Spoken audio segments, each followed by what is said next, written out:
Hello, welcome to lecture 40. I'm going to begin with, okay, I'm kind of done with the calculation. So we are going to do some thinking and storyline about the total law from now on. The first one is hand rule. What is hand? But let's introduce you some previous case in real life. It happened 1947, 2 years after the World War II. Okay, recent, not recent. Anyway, to tell you the truth, I was not born. I was born in 1968, so I have no idea what it was like 1947. But anyway, it was United States versus Carroll Towing Corporation. Towing. Okay. So this is a very delicate situation we are talking about. Okay, the really happened at the New York Harbor. So New York Harbor.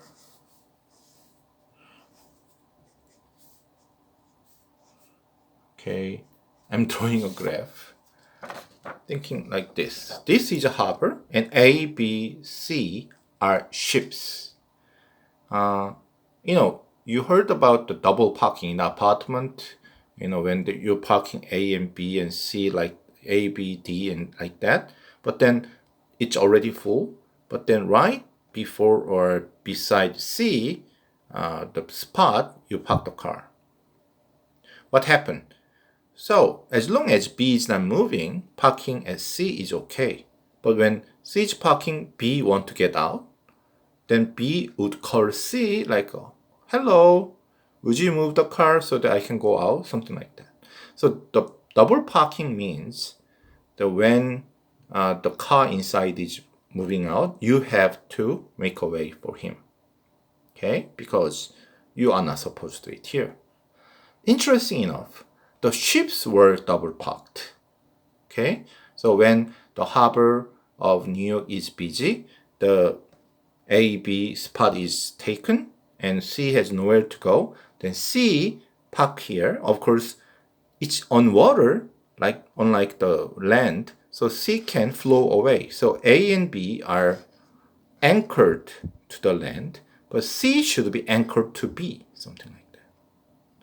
So when B gets out, they would cut the rope and C moves out, B comes out, and C should move in. What happened is, when this happened, the problem is there was nobody on C. So when B comes out, he called the person in the harbor, like, come on, like the people who is in charge of this parking, the government officer probably, and they say, oh, can you remove C? Why did you allow? So the person said, nobody in C. So I said, okay, then I have to move C. So the person of the harbor, the government officer, come on to C, take away, B comes out, and he brought C inside and everything. The problem is when the harbor government officer anchored C, he made a mistake. The anchoring to the harbor was not strong enough. So somehow the rope broke out. So this ship C, which is supposed to be around here, flew away and bumped something and sank. So the captain of C went to the harbor, New York City, had a dinner and good drinking, came out, and he found out that his boat C was sunk. What would you do? Of course, you would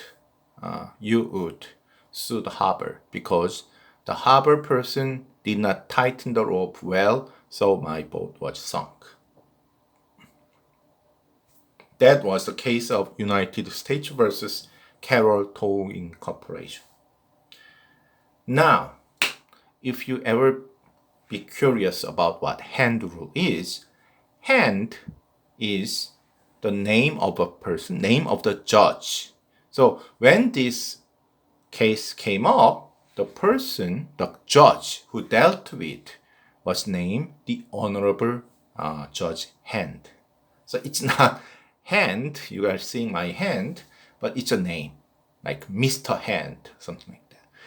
And obviously this Hand, Miss Judge Hand, is a very brilliant person. Of course, at the time, there was no law and economics. Think about it, 70 years ago, 73 years ago, no law and economics. And Hand never learned economics before, but he came up with this strange thing, BPL. What is B? B is the cost of precaution. In our world, like W. What is L? L is the damage from the accident, like A. So A matches L. What is P? P is the probability of accident, like our P. However, if you remember our optimization, it's like when X increase, when you are more careful, how much the drop of the probability happens. So it was the derivative differentiated value of P, but then, obviously, the Judge Hand didn't really understand the differentiation, but he somehow has this idea, I have to compare B against P multiply L, as we are doing W against negative P prime A. So, what his verdict is? Okay, what is B? The captain of boat C, which was sunk, what would be the cost of leaving one person in the boat? Okay, against when there's no one in the boat, what is the probability of accident? And when that accident happened, how much damage would be happening? So he was calculating, not just the harbor government officer was not careful, but he thinks, usually there should be one person left in the ship. It's a common sense. Whether you park at the harbor or on the sea, you never leave your ship unmanned. So it's always someone should be at the ship.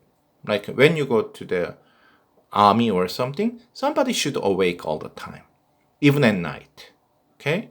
If you are in university, Yonsei University, always there's someone who's taking charge of the electricity, like this heating or air conditioner, 24 hours, or even the Sunday and Saturday.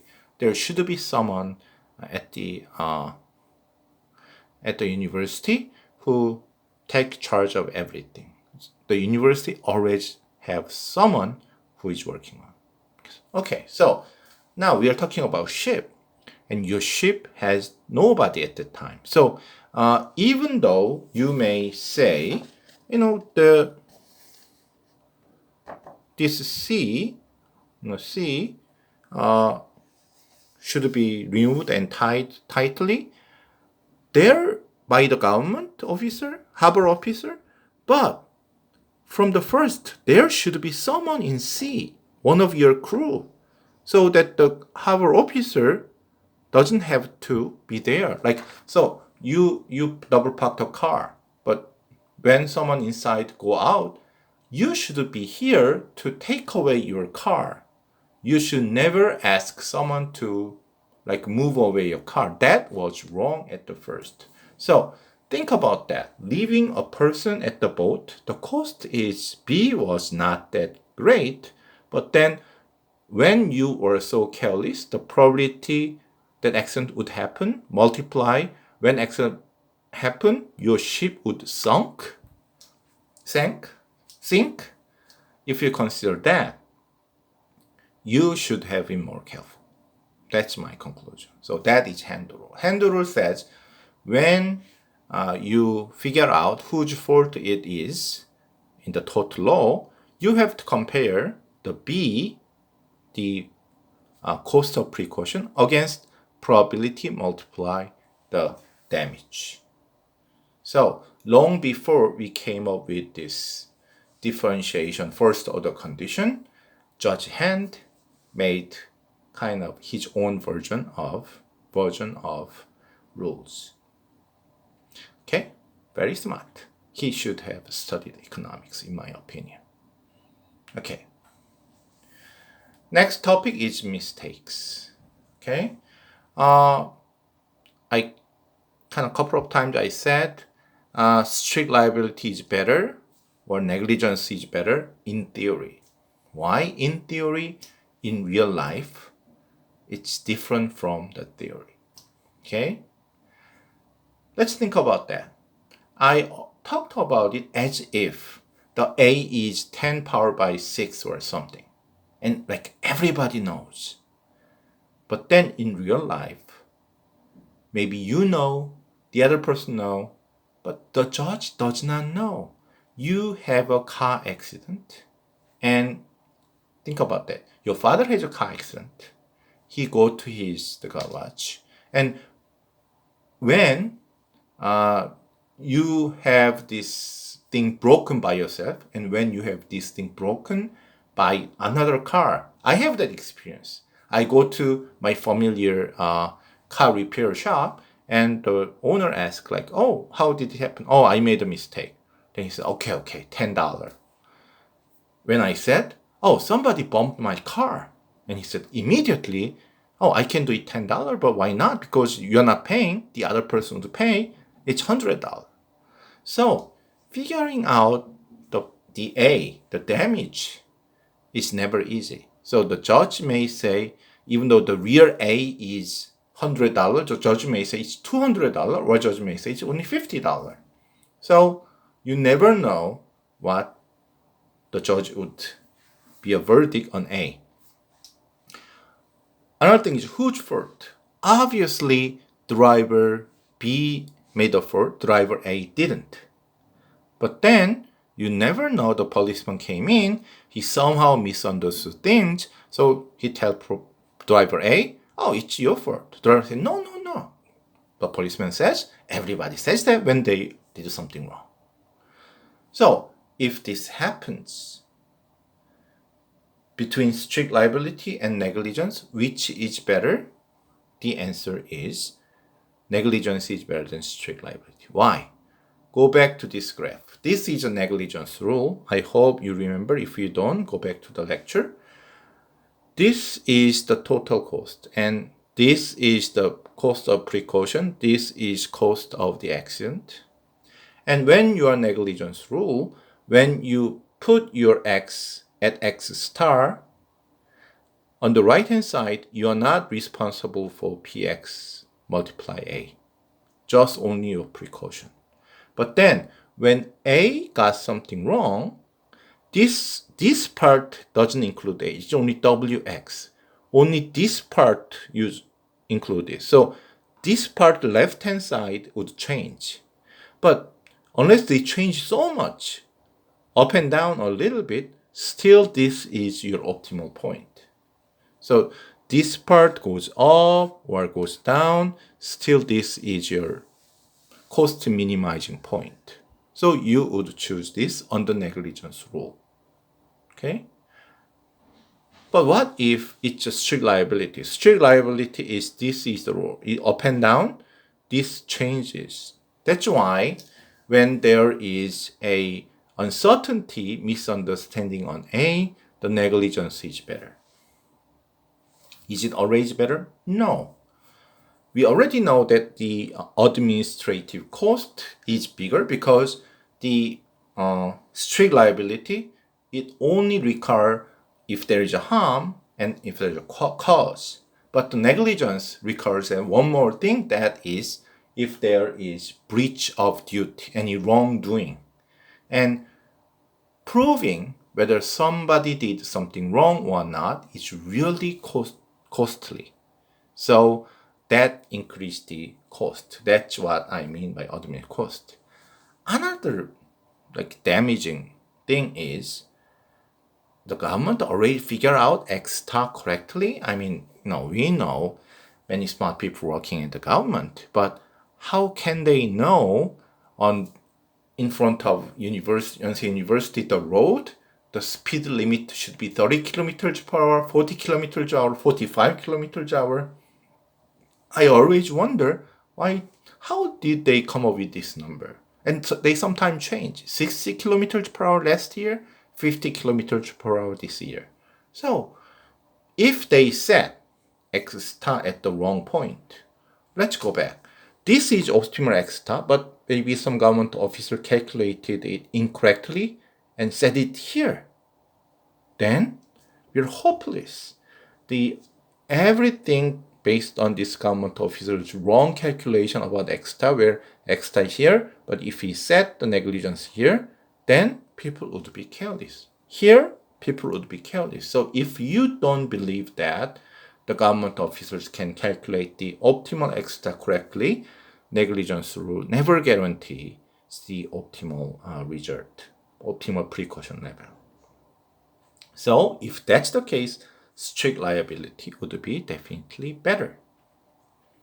Okay, so it just what kind of mistake the judges, policemen, government officers make is the key to choose whether negligence rule is better and strict liability is better in real life. Okay, because in real life people make mistakes. Next thing, another argument about real life. Stupid consumers. I'm confessing myself. It was me. Have you ever, do you know microwave? Like when you get something and warm up, like then you put it in a microwave, 1 minute, 2 minutes, then it warms up. Kitchen, everybody has it. I had a microwave. I had a good time with the microwave when I was a single student, not married, and studied abroad. I put everything in the microwave, and microwave warms it up. Okay. So one day I even boiled the coffee inside the microwave. You put water in your cup, like this cup, and put it in a microwave. The water boils and you can drink. I even fried egg in the microwave. You have a dish and then you put some oil in it, and then you put egg in it and put in a microwave. 1 minute, the egg would be fried egg. After this happy life, one day I come up with this idea genius. Wow, I must be genius. Why? I think, okay, today I want to have a boiled egg. How can you do that?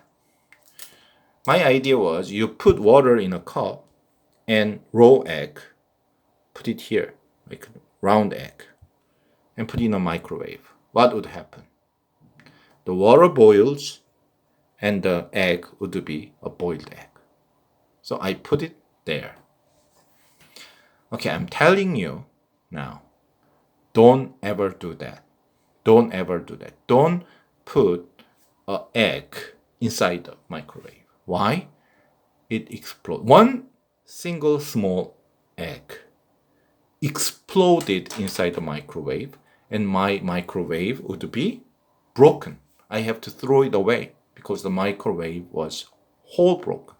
Lucky enough, I was not in front of microwave. If I was in front of microwave, my whole face would be mangled because just one egg exploded and the door of microwave fly away.